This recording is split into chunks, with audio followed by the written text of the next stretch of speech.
Mas? tidak menyebutkan nama dan identitas dalam percakapan ini karena percakapan ini saya naikkan dalam konten YouTube. Piye Mbak, gimana Oh, ini? oke.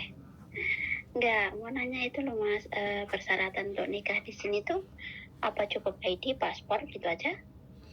Kalau menikah itu kalau sampean belum pernah menikah ya surat keterangan belum menikah dan izin orang tua. Terus yang Itu kedua, harus ada. ya, terus habis itu KTP sama paspor itu kalau untuk menikah. Tapi menikah itu kan tujuannya untuk mendapatkan dependent visa.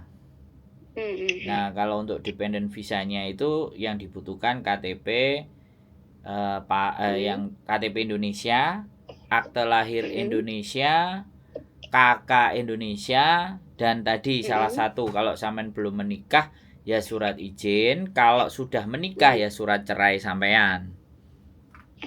Belum pernah nikah. Nah, itu. Surat izin keluarga gitu. Ya, betul kalau belum nikah. Itu surat izin keluarga itu yang seperti apa, Mas? Ya, intinya surat yang memberikan izin terus diketahui oleh Itu kita kepala bikin desa. sendiri Iya, bikin atau sendiri. gimana? Orang tuanya yang bikin. Bikin nulis sendiri. Ya, orang tuanya yang Kan aku bikin. udah nggak punya orang tua. Terus berarti yatim piatu. Oke, wali.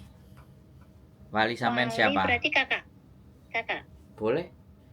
Ya, Maksudnya kalau walinya harus ke sini atau gimana? Enggak, surat, Mbak. Surat toh. Nah, berarti yang penting keluarga gitu ya. Ya, wali. Jadi dia harus menyatakan bahwa orang tua sudah meninggal, saya selaku kakak atau saudara tertuanya kan kayak gitu terus ditulis. Karena semua keterangan gitu. Ya, dengerin saya ngomong dulu, Mbak. Jangan dipotong dulu, Mbak. Ya. Oke, setiap saya mau ngomong sampean potong sama ngomong gak kelar-kelar ini ceritanya sampai besok pagi gitu loh. Jadi surat izin itu kemudian ditranslate ke bahasa Inggris semuanya, KTP, KK, akte tadi, dan surat izin keluarga. Nah, surat izin keluarga kalau memang tidak ada orang tua dijelaskan. Tidak ada orang tua sehingga saya selaku kakak tertuanya tulis karena nanti akan ditranslate. Oke. Begitu ceritanya. Terus apalagi? Berarti cuma itu aja ya. Ya nanya itu sih. Cuman gitu doang, nanya itu toh. Enggak, soalnya kan pengen tahu syaratnya apa aja. Terus kan berarti surat izin keluarga ditranslate pakai bahasa Inggris gitu aja ya.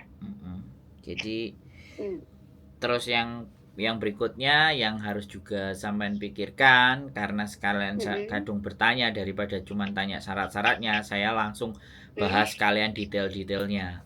Jadi untuk menikah saja itu KTP Hongkong, paspor Hongkong sama surat izin keluarga tadi dan keterangan belum menikah. Keterangan belum menikah itu boleh juga dari keluarga.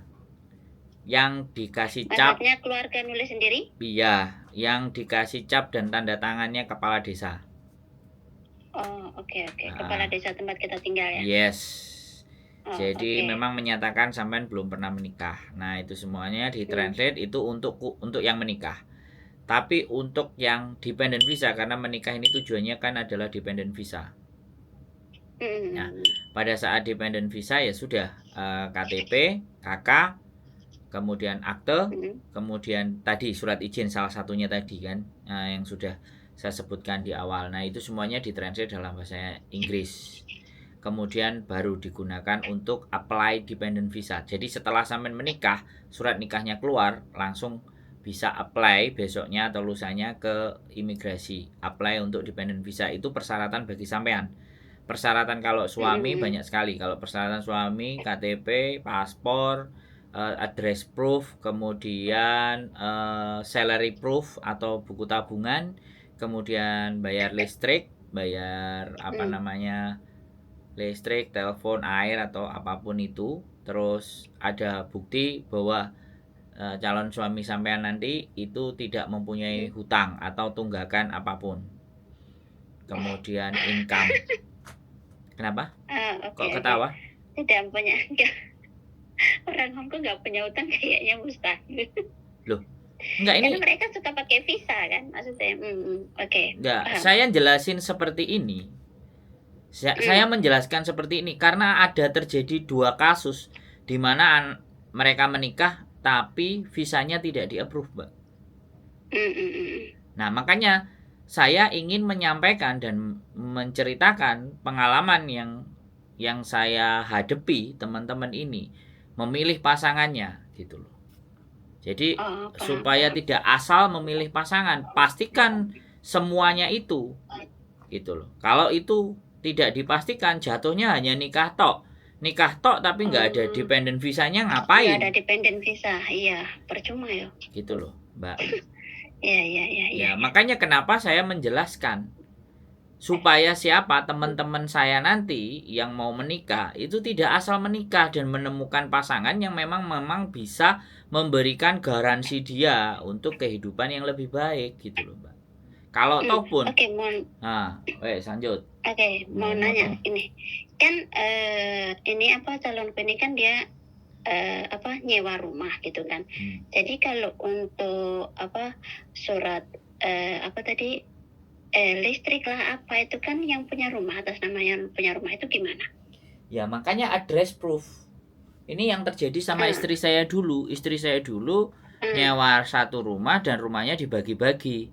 Ya minta surat keterangan dari landlord atau pemilik yang utama yang kita sewa gitu loh.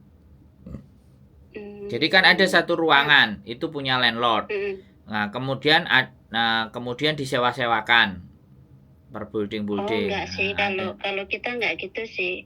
Kita kan tinggalnya di apa ya? Di Yunlong. Di Yunlong kan kebanyakan villa itu kan. Nah, kita tinggalkan yang di paling bawah. Jadi kita nyewa gitu loh. Lah ya Mbak, nyewa kan pasti ada listriknya. Pasti ada airnya. Ya tapi sudah. Kan atas namanya yang punya rumah. Loh kan makanya yang punya rumah kasih keterangan bahwa suami sampean, calon suami sampean itu tinggal di tempatnya yang punya rumah, gitu aja loh. Oh, cuman surat itu aja. Ya tadi surat makanya surat keterangan di mana bahwa kan masa nggak ada tempat tinggalnya, masa di Hong Kong. Lah, benar nggak saya ngomong? Intinya address proof. Ya kan, address proof. Nanti boleh dilihat www.government terus merit register bagian menikah. Nanti persyaratannya sampean lihat. Saya cuman memberikan gambaran secara kata-kata. Nanti kalau sampean googling sendiri lebih bagus gitu loh. Oh, oke. Jadi tanyanya sedikit tapi tak jawabnya banyak dan komplit. Kalau saya begitu. Iya. Itu karena saya tidak menginginkan teman-teman saya itu asal gitu loh. Menikahnya terus asal, terus tahu-tahu dependen nggak keluar, terus bingung, terus ngebreak dari majikan. Nah itu kan masalah, Mbak. Saya nggak kepingin menjadi orang yang menambah masalah, tapi bagaimana masalahnya teman-teman itu bisa terselesaikan dengan berbicara dengan saya. Maksud saya itu begitu. Oke, thank you. Udah gitu aja. Iya. Thank you, Mas. Thank you. Yuk. Oke, Assalamualaikum. Waalaikumsalam warahmatullahi wabarakatuh.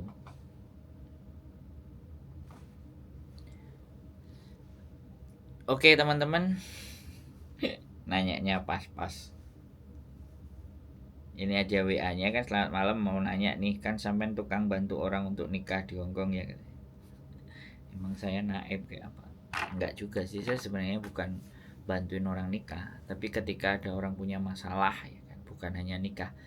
Ketika dia punya masalah, nah kita kepinginnya jadi orang yang bisa mengurai masalah itu untuk bisa diselesaikan. Itu saja sih dari saya. Keep stay tune my YouTube channel and see you next video. Bye bye.